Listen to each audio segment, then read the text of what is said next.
Bonjour Olivia, bonjour. Bonjour Jérémy. Bonjour, chérie. J'avais envie de vous avoir aujourd'hui avec moi pour qu'on puisse un peu parler de votre parcours, de ce que vous avez fait. Vous avez un parcours qui est hyper intéressant. Et si on regarde, en fait, qu'on prend un peu de recul sur votre vie, sur les dernières années, et qu'on regarde l'entreprise que vous avez aujourd'hui, on se dit, ouais, ça n'a pas de sens. Ça, il n'y a rien qui explique que ça aurait pu se passer comme ça. Et vous avez fait en sorte, d'une façon que je trouve assez exceptionnelle et assez admirable. Et je voudrais montrer cet exemple à plus de gens, en fait. Donc c'est pour ça qu'on est là aujourd'hui. Est-ce que pour commencer, vous pouvez chacun votre tour un peu vous présenter, nous parler de votre parcours et de qui vous êtes? Vas-y, tu commences. Non, honneur aux dames, honneur aux dames. Donc moi, je m'appelle Olivia. Aujourd'hui, j'ai 34 ans et c'est vrai que je me trouve en France depuis déjà plus que 14 ans. Mhm. Et mon parcours de l'activité qu'on a aujourd'hui, ça date de plus de déjà 17 ans que je m'intéresse à ce que je fais. Mhm. C'est une activité passionnante, c'est l'esthétique et c'est vrai que je l'ai commencé avant d'arriver ici. Donc j'ai de l'expérience qui vient un peu des pays de l'Est. Mhm. Et en fait, en fait, ça m'a aidé aujourd'hui de développer une activité qui est très sympathique et très reconnue et réputée à Strasbourg. A fondé Benearte, qui aujourd'hui est une société d'esthétique qui est quand même spécialisée sur les techniques russes au niveau des ongles. Ouais. Technique qui est reconnue, dans laquelle déjà votre salon en plus est reconnu.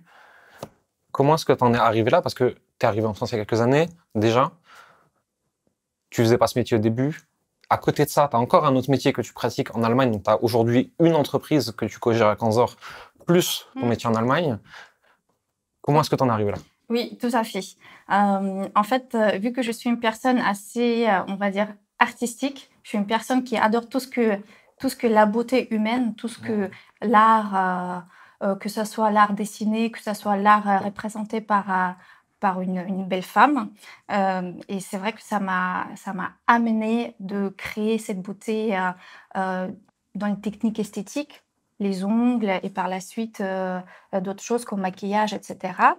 Et c'est vrai que mon autre métier, pour moi, c'est lié également parce que, c'est aussi beauté esthétique. Tu es architecte d'intérieur à côté. Voilà, tout à fait. Donc je suis architecte d'intérieur et il s'agit aussi de côté, de représentation d'une beauté, mais au sein de intérieur, des espaces que je crée. Ouais. C'est aussi, de créer quelque chose de visuellement beau, confortable, que ça soit, adapté à chaque personne, comme l'esthétique aussi. Chaque fois, c'est adapté, donc j'ai demandé besoin du client, que ça soit esthétique ou, aménagement d'intérieur.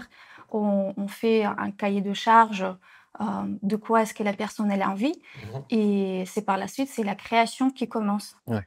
C'est important pour toi ce sens du beau, de l'esthétique, de mettre les gens à l'aise, qu'ils soient heureux, que ce soit dans leur intérieur ou finalement sur leurs mains ou des choses comme ça? Voilà, tout à fait et c'est vrai que ça me permet de me dire à moi que j'ai créé quelque chose de unique Mmh. pour chaque personne Mmh. et je trouve que pour ça, il y a certains gens qui disent que les 2 métiers, ils sont pas cohérents, mais non, il faut vraiment regarder en profondeur que c'est très, très lié. OK, hyper intéressant. Anzor, à ton tour, le bizutage peut commencer. Tu as rejoint Olivia sur cette activité qu'aujourd'hui vous gérez à deux. Vous êtes vraiment dans ce duo visionnaire, créatif, intégrateur qui est dans l'opérationnel, le quotidien, etc. T'as pas fait des études là-dedans, rien ne te prédisposait finalement à gérer une entreprise d'esthétique avec ta femme. Qu'est-ce qui fait que tu en es arrivé là aujourd'hui? Alors oui, donc je vais lier avec la présentation. Alors je m'appelle Anzor et j'ai 36 ans, si je me trompe pas. T'es vieux maintenant, ça y est. Ouais, ça, T'es une vieille le personne. temps passe. T'as une ride là, fais gaffe. Ouais, et pas qu'une ride. Et j'ai bien sûr commencé ce métier avec ma femme. Bien sûr, avant tout, on est liés dans notre vie personnelle On s'est liés aussi. avant ou après? Je sais plus. C'était trop compliqué à comprendre. Et c'est vrai que j'ai aucun lien avec le métier qu'on fait aujourd'hui avec Olivia. J'avais aucun lien de cela avant. car j'étais dans la carrosserie. Si on peut, c'est vrai qu'Olivia fait toujours un lien en disant que carrosserie, c'est aussi de travailler le vernis, voilà. Ok, mais sur de la ferraille, pas sur, pas sur des humains, quoi. pas sur des humains et pas sur les Anglais. Comment j'en suis arrivé là? Je suis arrivé en fait, j'ai analysé Olivia, j'ai analysé ma femme, ma compagne, et j'ai compris que c'est quelque chose qu'elle ferait de sa vie. C'est-à-dire qu'elle avait son métier d'architecte d'intérieur, qui était à son plein temps, où elle devait s'investir énormément aussi, et où elle s'investit toujours. Et il y avait à côté la passion qu'elle a pratiquée pendant ses études, pendant qu'elle faisait ses études d'architecte d'intérieur, qui était devenu après un véritable métier, mais au début qui était une simple passion. Et je me suis dit, parce qu'un jour elle est arrivée en me disant, je vais créer mon entreprise d'esthétique. Et moi, j'étais sur deux projets, dans un changement de vie professionnelle. Et je me suis dit, quitte à ouvrir quelque chose où je reste dans le métier de l'automobile, pourquoi ne pas s'investir dans le projet de ma femme, qui lui tient beaucoup plus à cœur, où moi, je peux... Toi, tu voulais être entrepreneur, mais finalement, presque tu t'en foutais dans quoi? Voilà. Alors qu'elle avait une passion. Voilà, on peut le dire, on s'en fout. Hein, alors en fait, entre nous.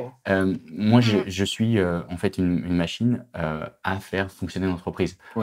Bien, pas bien, j'en sais pas, mais je suis capable de créer et de gérer une boîte intelligemment, patiemment, avec beaucoup d'énergie, même si mais t'as pas le côté créatif. Voilà, mais même si je ne connais pas le milieu en fait. Et pour cela, je me suis dit, je peux faire confiance à Olivia et je voudrais qu'elle me fasse confiance aussi. Au début, c'était pas facile parce qu'elle ne comprenait pas pourquoi je veux faire ça. Et j'essayais de lui faire comprendre que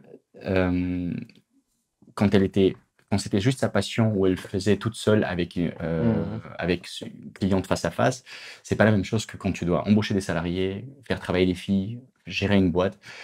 Ce qu'on a compris aujourd'hui, c'est pour ça en fait, dans notre binôme, on est arrivé à un résultat. Notre société existe depuis 2019. Elle est arrivée juste avant la période Covid et compagnie que tout le monde a vécu et que tout le monde connaît, mais ça nous a pas empêché de développer et aujourd'hui arriver à un certain niveau qui, même si c'est pas facile, hein, je veux dire, ça reste toujours compliqué parce que c'est une boîte jeune, mais qui a beaucoup de perspectives et d'avenir, on espère, en tout cas on croise les doigts. Comment c'était de travailler avec lui au début? Oula. Eh ben, au début, c'était, moi je trouve, bon, j'ai beaucoup de patience, mais c'est vrai que je me posais beaucoup de questions derrière. Un jour, elle est venue et elle m'a dit, bah écoute, je peux t'aider. Mais je dis, mais comment tu peux m'aider? Tu sais pas faire les ongles. Tu te connais pas. Et c'est vrai que après on a discuté un peu et elle m'a dit, bah écoute, peut-être au moins je vais déjà répondre les appels. Je dis, ouais, mais tu te connais pas, tu connais pas les prestations, tu les fais pas et ça va être très compliqué. Mais en même temps, je recevais beaucoup d'appels, donc vu que ça passait directement, ça tombait directement sur moi, et donc j'ai dû répondre à toutes les questions de réservation, des questions concernant les prestations, d'autres questions. Il y a tout qui venait. Et vu que je travaillais à plein temps au bureau, j'étais juste pas disponible de pouvoir répondre. Donc du coup, j'ai dû laisser les messages que je vous réponds plus tard. Et c'est vrai que c'était une des premières tâches que Anzor, c'est pas à moi de le dire fais ça et ça. Lui, il a juste pris ses tâches et dit tiens, je veux le faire. Point. Et ça commençait comme ça. J'ai oublié ça. Ouais. Et par la suite, s'il avait des questions concernant des choses un peu techniques, bah, il disait au client je vous rappelle dans 2 minutes. Et il m'appelait à moi, il m'a demandé. Et après, donc lui, il n'avait pas peur de dire au client, écoutez, je vous rappelle. Donc, il n'avait pas cette peur de répondre à une conversation un peu plus tard, vu que, en fait, quand tu fais de côté très sûr, c'est vrai que les clients, ils le prennent très bien. Il rappelait, il disait, bah, écoutez, c'est technique, ça se fait ça, ça et ça, 3, 4 étapes, voilà, le protocole, il se déroule comme ça. Et en fait, il arrivait à répondre et mettre en confiance des gens. Donc, dès le début, même si lui, il ne savait pas vraiment à 100% comment ça se déroule. Et je pense que ça nous a pris 2-3 mois et au bout de 3 mois, il était vraiment autonome Ouais, là-dessus. opérationnel, ouais. Voilà, donc il a repris toutes ces tâches de Mhm. conversation téléphonique et ça m'a beaucoup soulagée. Mhm. C'est Là, vrai en fait, je voulais juste intervenir par rapport à ça parce que c'est vrai que j'ai oublié cette partie. Et je suis désolé, hein, je te coupe, mais c'est vrai que c'était le déclencheur. Parce qu'en fait, une fois, je me rappelle, elle était presque en pleurs parce qu'elle était surchargée au bureau en Allemagne. Et moi, en fait, j'étais pas à ce moment-là, j'étais au chômage, si tu veux, parce que j'étais en train de créer Ouais, t'es entre deux boîtes. Voilà, Ouais. c'est ça. Et on pleure, et il me dit, écoute, j'en peux plus et tout, j'ai que des appels, que je suis surchargé. Mais gérer deux métiers, dont un métier où tu fais, un métier où tu gères et un autre métier. Et moi, j'en ai un seul, j'y arrive déjà pas des fois. Hein. Voilà. Et là, je me suis énervé. Je lui dis, mais pardon pour l'expression, mais tu me saoules. Écoute, mets mon téléphone en renvoi d'appel. C'est moi qui vais répondre au téléphone. Et elle me dit, oui, mais tu sais rien. Et on n'en parlait pas encore à l'époque d'être ensemble dans l'entreprise. Et donc, du Tu coup, voulais juste l'aider. voilà, c'est ça. C'était juste pour lui donner un coup de main parce que je voulais pas la laisser dans la souffrance de ce qu'elle subissait à ce moment-là. Parce qu'il y avait de la pression d'un côté et de l'autre. Et c'est pour ça que c'est vrai que je me rappelle, il y avait des appels où des clients voulaient juste prendre un rendez-vous et ils savaient ce qu'elles voulaient. Et d'autres où ils me disaient, c'est quoi comment se passe ça? Est-ce que vous faites ça? Oui, écoutez, je vais juste vous poser la question à l'esthéticienne et je vous rappelle tout de suite. Je la rappelle, je lui dis, écoute, c'est quoi ça? C'est vrai que j'ai dû très vite apprendre les prestations, même si aujourd'hui je ne sais pas les faire, je connais à peu près tout le protocole, ouais. Je connais tous les termes techniques, je connais tous les déroulements. Et c'est vrai qu'aujourd'hui, voilà, je suis très à l'aise quand les clientes me demandent. Et je devais très vite être comme ça parce que sinon, j'étais pas d'une grande aide au téléphone. C'est-à-dire que si c'est à chaque fois juste pour prendre le téléphone et rappeler, voilà. Et du coup, c'est vrai que mon côté un peu à l'aise, et les femmes aimaient bien le fait que c'est un homme qui réponde et qui donne des conseils et qui permet d'avoir voilà, une prestation et expliquer les choses. Voilà. Mais c'est vrai que voilà, c'était juste pour faire cette parenthèse, parce que c'est vrai que j'avais oublié tout ça. Comment tu t'es senti, toi, qui prennent tout ça en charge, qui veuillent t'aider, etc. Ça devait être bizarre au début, surtout que c'était pas le métier qu'il faisait, il y connaissait rien, et toi, je te connais un peu, t'as envie de tout gérer, t'as envie de montrer que tu sais le gérer. Mais au bout d'un moment, c'était trop parce que t'étais victime du succès que ça avait. Comment tu t'es sentie à ce moment-là? Ouais, c'est vrai que j'avais vraiment du mal. J'avais du mal parce que c'est un homme qui est à côté de moi et moi, je lâche rien et je peux pas déléguer. J'ai du mal à déléguer les choses. Et c'est vrai que je savais pas comment ça va se dérouler et je me disais que non, non et non. Et c'est vrai qu'il fallait avoir quelqu'un qui est encore plus fort que moi, qui prend les choses, qui prend les tâches. Et c'est tout, ça se discute pas. S'il y avait une autre personne qui était un tout petit peu plus faible, on va dire, au niveau de gestion, il aurait dit, bon, elle m'a dit non, donc c'est pas grave, j'attends jusqu'à qu'elle m'ait dit, j'aurais pas donné. Mais Anzor, c'est quelqu'un qui est très fort et il est encore plus fort que moi et ça permet... il fait déléguer lui-même des choses. Hein. Okay. Voilà. Après la gestion des appels, des rendez-vous, de la clientèle, etc., c'est quoi la suite que toi, t'as pris? C'est vrai que c'était le début, donc prise des contacts et le fait de pouvoir répondre et décharger déjà Olivia. Mais ensuite, quand on est rentré dans le dur où il fallait créer la société, parce qu'au début, elle était en auto-entrepreneur, ouais, et on est passé ensuite en SAS, et c'est là qu'on est devenu associé. Et comme tu sais, passer d'une entreprise individuelle à une SAS, c'est deux mondes et ce passage était... Voilà. C'est là que je suis vraiment intervenu profondément dans l'entreprise et j'ai commencé à gérer tout ce qui est administratif, tout ce qui est fiscal et comptabilité, exactement. Par la suite aussi, le relationnel administratif avec les salariés, fiches de paye, organisation des plannings, tout ça, c'était géré par moi et toujours géré par moi.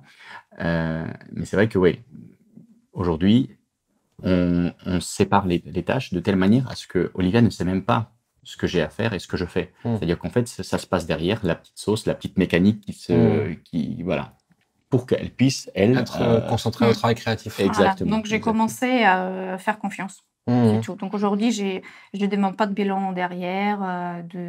On ne fait pas les réunions genre une fois par semaine.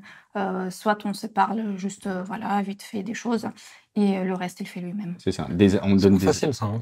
On donne des infos utiles, nécessaires, des choses un peu importantes, des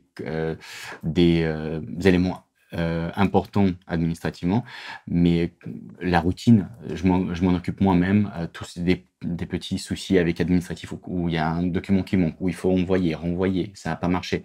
Bref, voilà. Et je lui fais pas perdre le temps à ce niveau-là.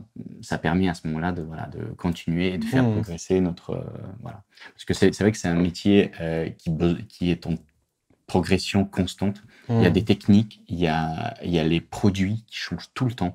C'est pas en fait, voilà, tous les jours il y a quelque chose. Et il faut être au goût du jour, si on peut le dire comme ça.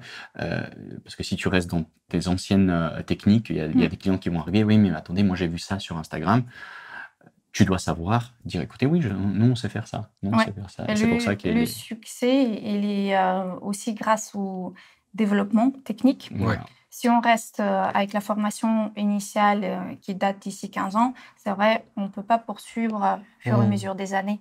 On va faire moins en moins de chiffres, moins en moins d'envie, moins en moins de clients. Donc, c'est pour ça que c'est très important tous les ans de se former, de développer l'expérience, des techniques et tout. Et comme ça, on apporte de la nouveauté. C'est ça. Aujourd'hui, toi, Olivia, tu gères donc une partie des prestations, même s'il y en a de moins en moins, parce qu'aujourd'hui, vous avez une équipe qui s'en occupe, mais tu gères aussi le site internet, la communication, les réseaux sociaux, la vision de l'entreprise, les prochains piliers stratégiques que vous allez atteindre. Tu gères beaucoup de choses en plus de ton métier. Comment est-ce que tu fais pour gérer tout ça, même si finalement, Anzor t'a déchargé de toute la partie opérationnelle quotidienne, finalement? Comment est-ce que toi, tu fais pour gérer tout ça et surtout pour continuer à avoir la vision de où est-ce que tu vas amener cette entreprise? Ouais, j'ai pas envie de le dire, c'est simple parce que c'est pas du tout simple, mais il y a juste une stratégie dans la tête que je me crée que vouloir avoir quelque chose de grand, ça fonctionne pas si tu regardes ce cadeau à la fin de ton objectif. C'est vraiment, il faut décortiquer ton cadeau à petits pas, voilà, à 20 pas, et de le mettre un peu en stratégie long terme, et après visionner que cette étape-là. Ouais. Parce que sinon, c'est trop chargé.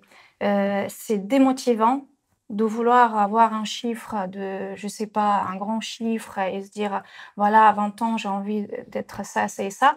Mais en même temps, donc, le succès, il marche par les actions que moi j'ai fait. Donc aujourd'hui, je me suis dit, ce mois-ci, je m'occupe de mon site et je me sacrifie que pour ça. Le mois prochain, je m'occupe de développement de l'équipe et je vais m'occuper que de ça. Ouais, une chose à la fois. Voilà, malheureusement, je peux pas faire et ça, et ça, et ça, mais quand je me compare... Personne peut. La différence, Voilà. c'est que toi, de par ta charge de travail existante, toi, tu peux pas pour une histoire de temps. Et le piège de ceux qui ont du temps, c'est qu'ils pensent qu'ils peuvent tout faire en même temps. Tout à Mais fait. tu peux pas. Jamais. Tout à fait. Je me compare beaucoup aux autres. Je regarde comment avancent les autres dans mon milieu, Ouais. où il y a des contacts qui me racontent leur expérience.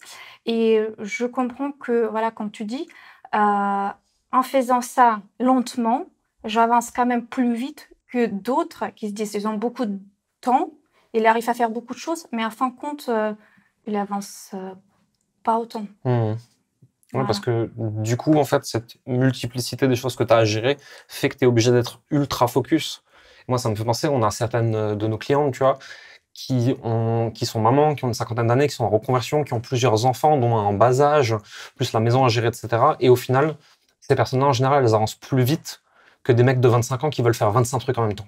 Exactement. Parce qu'elles sont obligées d'être focus sur les actions qui amènent le plus de résultats et sur les actions les plus urgentes. Et du coup, naturellement, parce que t'as pas le choix, tu arrives à te focus sur un truc à la fois. Et juste pour rajouter, ce qu'il faut dire, c'est qu'elle ne le fait pas parce qu'elle a le temps. Comme tu dis, en fait, ça peut être un dimanche, ça peut être un samedi soir après avoir fait des clients toute la journée, ça peut être pendant la sieste du petit, parce qu'on a un petit, Emine, qui fait partie de notre équipe maintenant aussi. En fait, c'est vraiment, elle va trouver...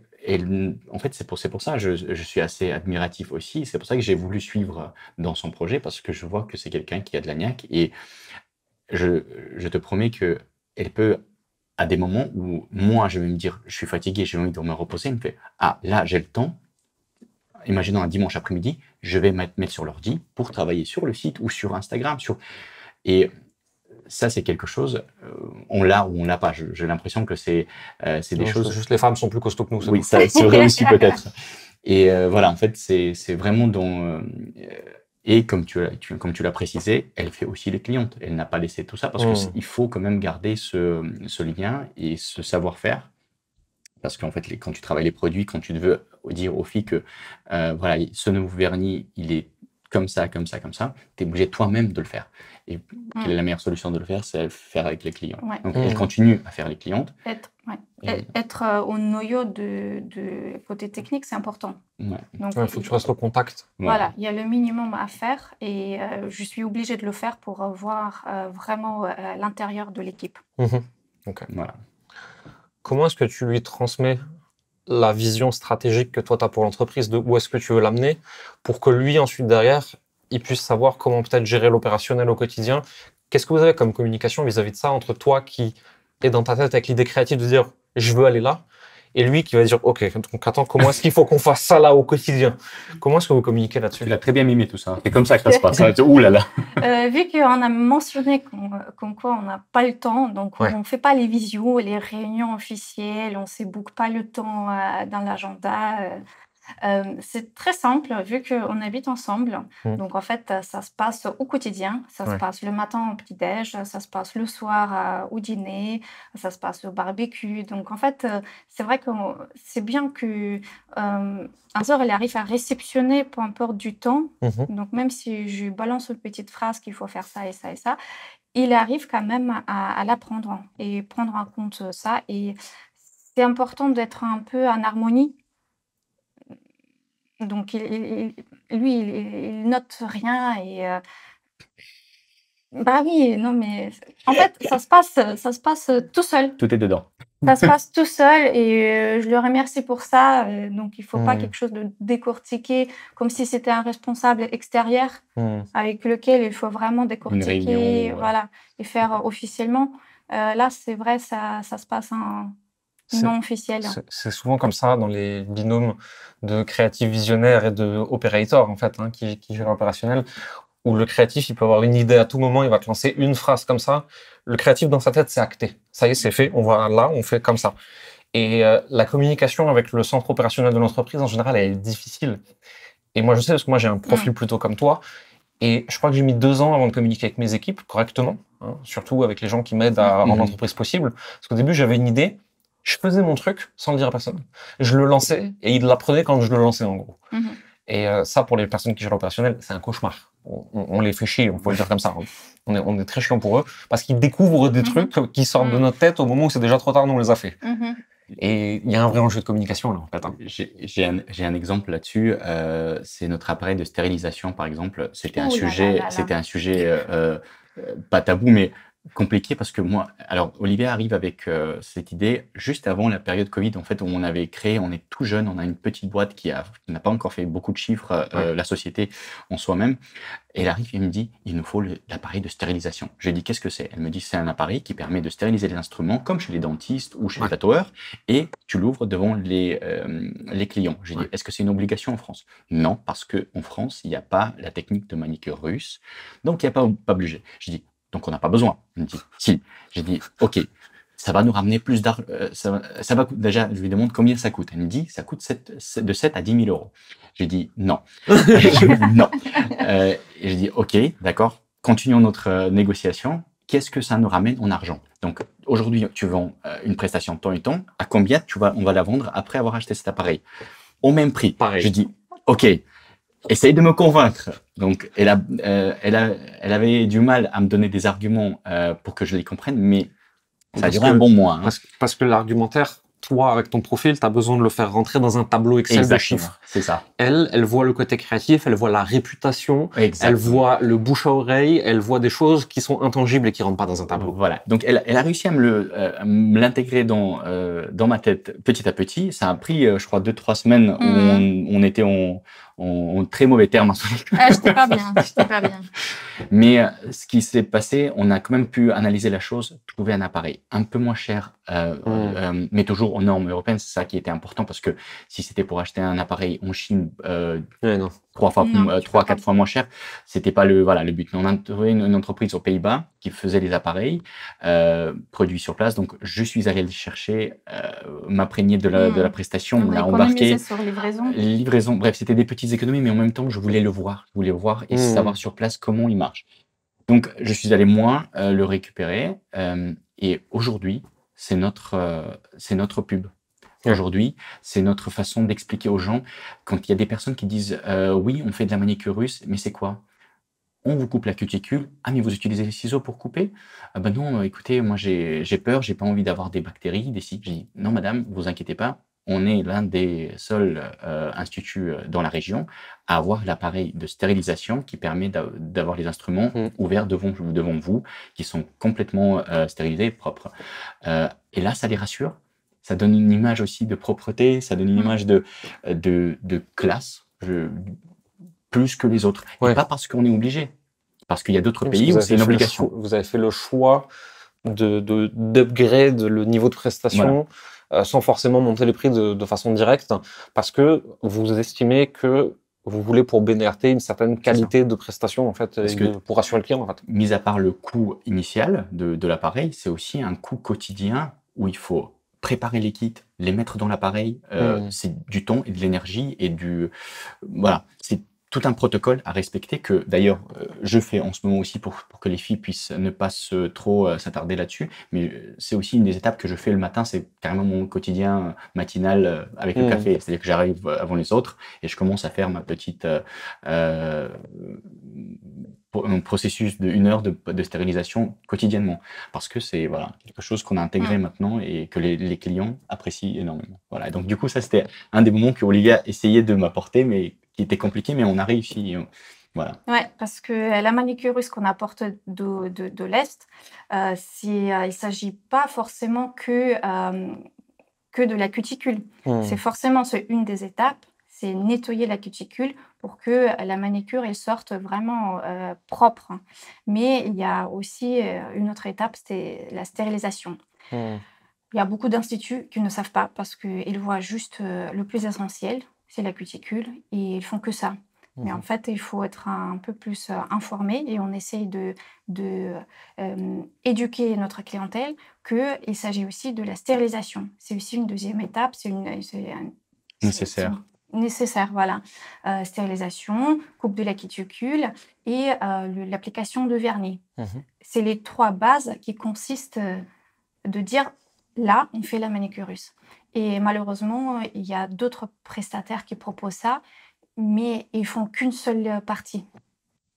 Et ça, c'est notre avant tout pour dire aux clients qu'on fait beaucoup plus et c'est là, c'est Vous complet. allez au bout de la démarche. Voilà. Voilà.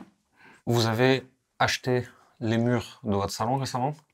Oui. C'était un peu un parcours du combattant que moi j'ai pu suivre de l'extérieur.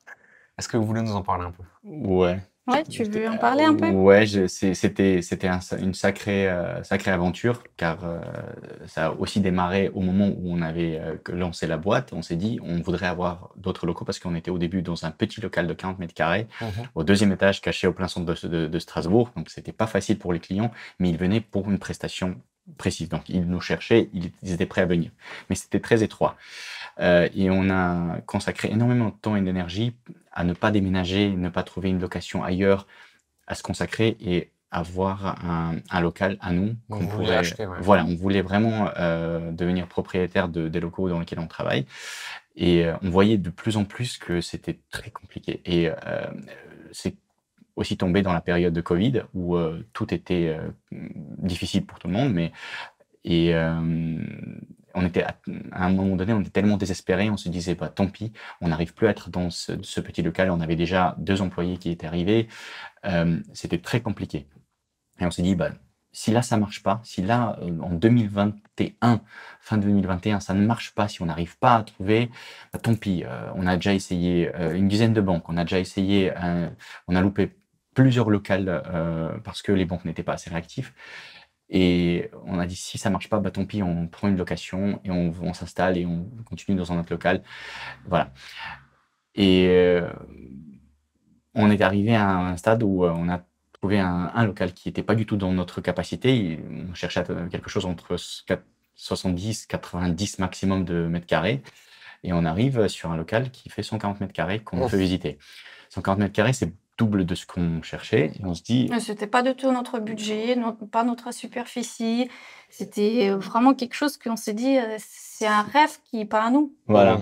Et, mais en fait, c'était un petit rêve. C'est un truc qui s'est logé. Après cette visite, on s'est dit, ouais, non, ça ne marchera pas. Mais on essaie quand même. Mais tu as quand même envie d'aller regarder. Voilà. Et donc, je me plonge, je refais les bilans. Olivia, dû à son premier métier, nous dessine des plans, nous dessine un local de 140 mètres carrés d'institut. Il y avait deux portes d'entrée, donc on a séparé un petit magasin pour la clientèle professionnelle qui voudrait acheter du... Voilà, on s'est vraiment projeté dans le local car il était brut de béton, c'est-à-dire qu'il y avait tout à faire. Ouais, je me rappelle. Et au final, on arrive de nouveau, refus des banques. Mais on veut aller vite. On a réservé, je me rappelle, on avait envoyé un acompte de 10 000 € sans savoir si... Mais après, c'était bien sûr sous condition d'acceptation de banque. Donc, on ne perdait pas non plus l'argent, mais ça fait peur quand même quand tu dis que tu bloques. Toute jeune entreprise. Exactement. Parce que l'activité n'était pas récente, mais l'entreprise était toute récente. Mais là, vu qu'on ne voulait plus rien louper, on voulait vraiment donner tous les moyens, on signe et on se dit, voilà, on va essayer de voir. Et un jour, je me retrouve dans ce local et je regarde, il y a deux portes d'entrée qui sont séparées, qui séparent bien le local en 100 mètres carrés, à peu près, on va dire, 2 tiers, 1 tiers. Ouais. Et je me dis, donc les banques ne veulent pas qu'on ait un local de 140 mètres carrés.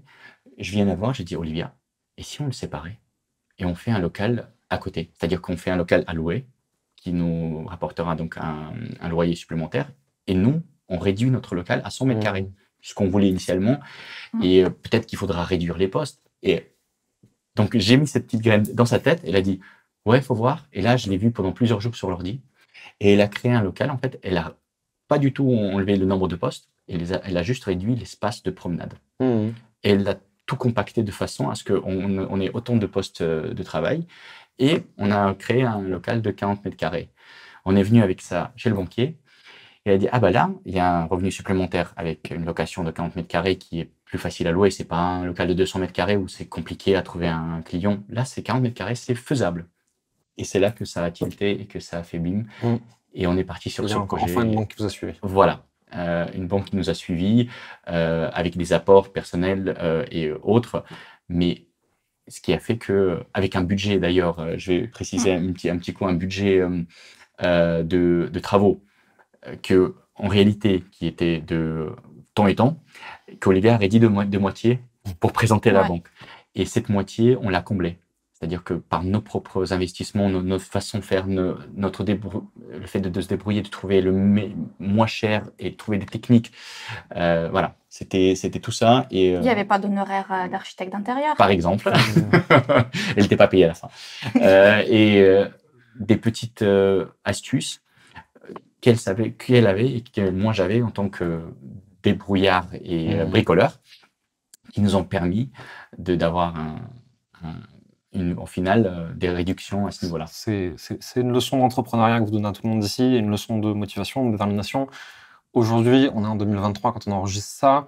La plupart des gens, ils se lancent avec une entreprise sur les réseaux sociaux avec 0 coût et ils disent c'est trop difficile. Là, vous nous montrez que d'abord à 1, puis à 2, avec un autre métier à côté, sans connaître la profession, avec des banques qui vous suivent pas, avec le temps, l'organisation, 2020, confinement, etc.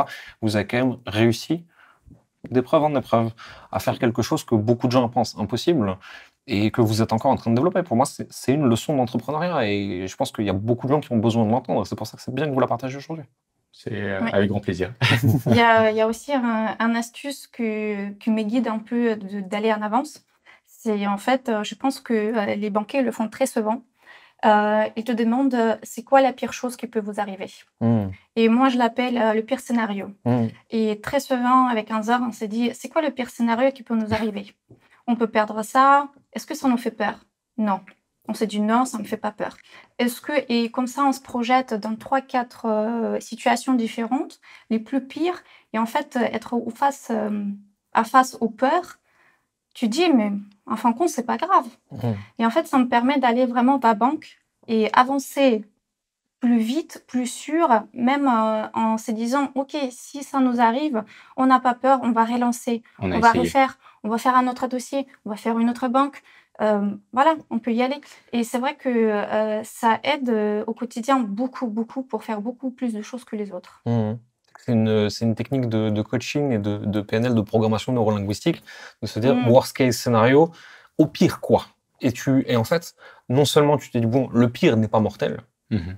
Dans l'entrepreneuriat, la seule chose qu'on veut, c'est pas d'erreurs mortelles. Les autres erreurs, on s'en fiche, on peut toujours rebondir dessus. Mais en plus de ça, c'est de voir de. Mais en fait, ça, c'est le scénario le pire. Je peux l'anticiper. Peut-être que je peux déjà le contourner Voilà. et faire en Mm. sorte que ce problème n'arrive jamais, en fait. Tout C'est à ça. fait. Donc, c'est de vous utiliser une technique de coaching malgré vous. Et Oui. c'est très bien. Mais et encore une fois, en entrepreneuriat, le bon sens bat la connaissance à chaque fois. Mm. Et il y a un livre comme ça qui est très intéressant que je vous donnerai qui s'appelle The Obvious Adams. C'est un petit livre d'une 50aine de pages qui Mhm. parle de communication et qui parle d'un mec qui était pas très intelligent, pas très, qui avait pas fait des très très grandes études et qui finit à la tête d'une grande agence de publicité parce que il arrivait à pointer les évidences, les choses vraiment du bon sens du quotidien. Et quand tous les créatifs ils disaient oui, alors ce verre est une construction, machin, Mhm. it's a glass. Mm. Et j'ai l'impression qu'en fait, vous n'avez pas fait de grandes écoles d'entrepreneuriat tous les deux. Mm. Mais en étant sur le terrain au quotidien, tous les jours, en fait, ce que certains payent 50 000 euros et 50 d'études pour apprendre sur le papier, vous l'avez expérimenté dans le quotidien. Ouais. Et c'est ce qui vous permet de Mm. continuer à avancer, en fait. Tout à fait. C'est Si. bien dit, Jérémy. Et si je peux aussi genre, donner un conseil, en fait, c'est faut jamais abandonner un projet qui nous tient à cœur. Mm. En fait, c'est ça qui est important. C'est quand on a envie, en fait, ça ne sert à rien de faire quelque chose si tu n'es pas emballé. Mm. Parce que très souvent, tu risques de tout louper. Mais il faut vraiment le vouloir à l'intérieur. Et c'est ce que Olivia m'avait montré, en fait. C'est ce que j'ai vu, en fait, en elle. Parce que comme tu l'as dit au tout début, je m'en foutais comment faire de l'argent. Tout ce que je voulais, c'est avoir de la sérénité et de faire de l'argent. Mm. Faire de l'argent, c'est-à-dire voilà, gagner bien ma vie, être à l'aise, faire en sorte que ma famille soit à l'aise financièrement. Et en fait, cette envie, quand tu l'as, faut pas l'abandonner. C'est ce qu'on a dit en fait juste avant, c'est tu peux avoir 1 million de non, mais c'est un seul oui qui peut.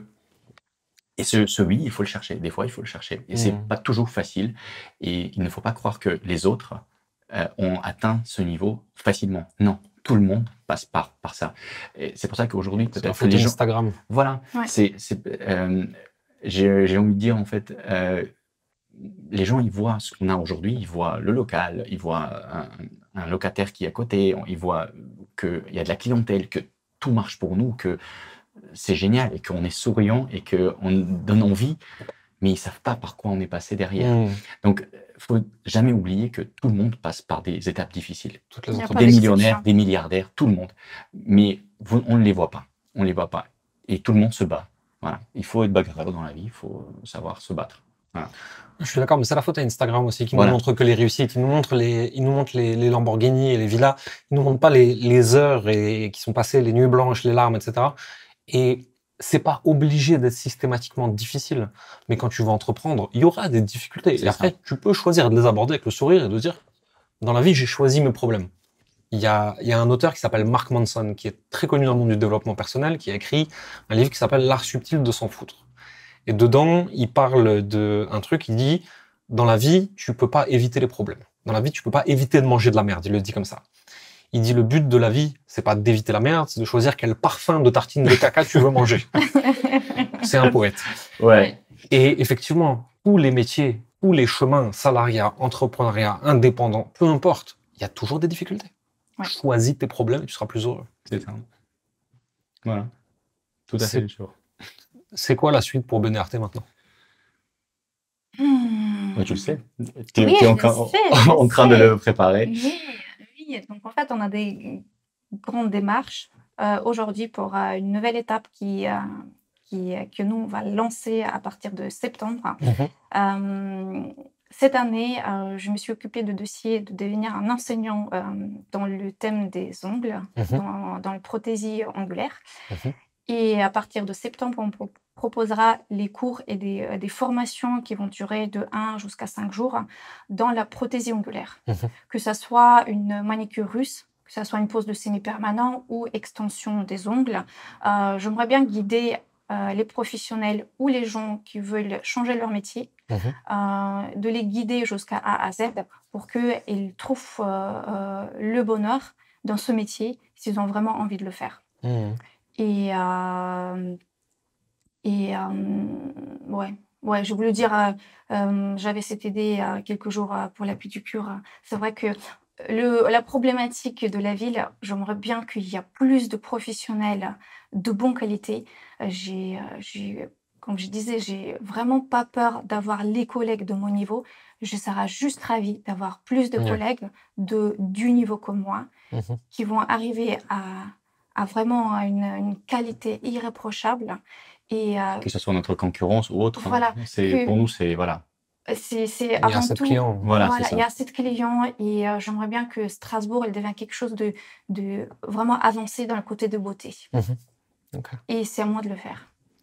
Et aujourd'hui, c'est vrai que, encore une fois, cette étape de devenir formateur, je me permets juste de dire que quand elle posait les questions à tous ceux qui sont des centres de formation, ils disaient « Ah mais attendez, faire le dossier, c'est une horreur, c'est aujourd'hui… » C'est vrai, c'est une horreur. Moi, je l'ai vu le dossier il n'y a pas longtemps. Mais ils ont dit « Laissez tomber. C'était encore facile, faisable il y a quelques années, il y a 10 ans, 5-10 ans.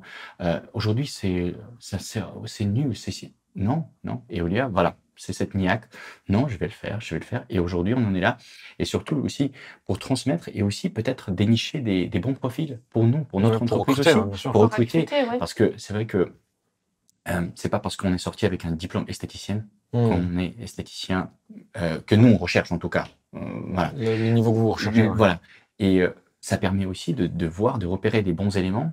Il y en aura bien sûr une centaine qui vont passer, qui vont faire la formation. Il y en aura, comme toujours, peut-être une bonne partie qui va rien comprendre et qui va passer à autre chose dans sa vie, et une autre partie qui va comprendre mais qui aura besoin de beaucoup de travail. Et il y aura des petites perles qui vont être des bons éléments en qui Olia pourra s'investir encore plus. Vous formez les professionnels de demain à des techniques qui ne sont pas encore popularisées, mais vous formez aussi finalement par cette entreprise-là qui va être à côté de Benarté vos futurs employés qui seront au niveau que vous voulez puisque vous les aurez formés. Exactement. Ouais. Parce qu'aujourd'hui, à ce niveau-là, c'est difficile de trouver quelqu'un qui a vraiment des connaissances, ce que on demande, et que nos clients, ils ont déjà l'habitude de voir.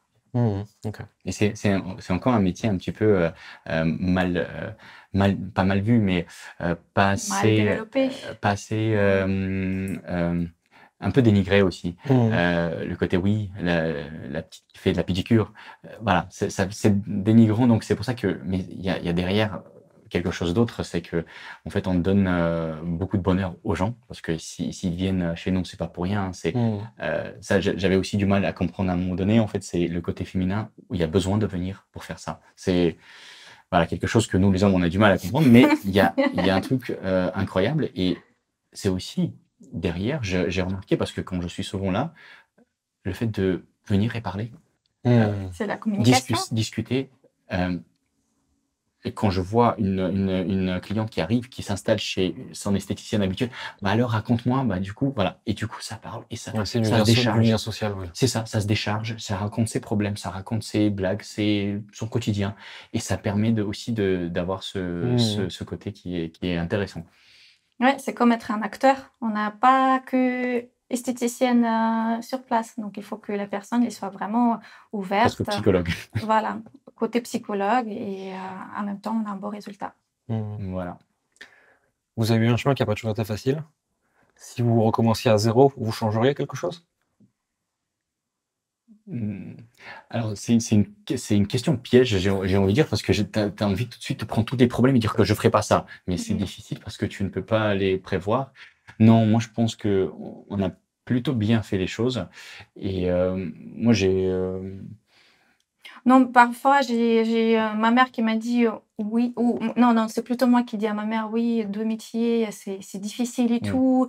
Peut-être j'aurais dû pas faire ça. Et elle me répond toujours, si tu n'auras pas fait les ongles, tu auras fait autre chose, mais tu auras toujours 2 métiers. Ouais. Donc, en fait, Je suis assez d'accord avec elle. Voilà, donc je regrette pas du tout de mon choix. Je suis heureuse de faire et ça et l'autre. Je vais jamais abandonner ni premier ni deuxième métier. Et c'est vrai que je suis quelqu'un qui est très, très, très énergique. Donc, je vais toujours faire les deux. Ok. Si on veut en savoir plus sur Bénéarte, où est-ce qu'on vous retrouve? Où est-ce qu'on retrouve?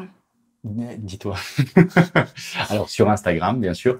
C'est donc Bénéarte. On mettra les liens dans la description de la vidéo de toute Avec façon. plaisir, merci.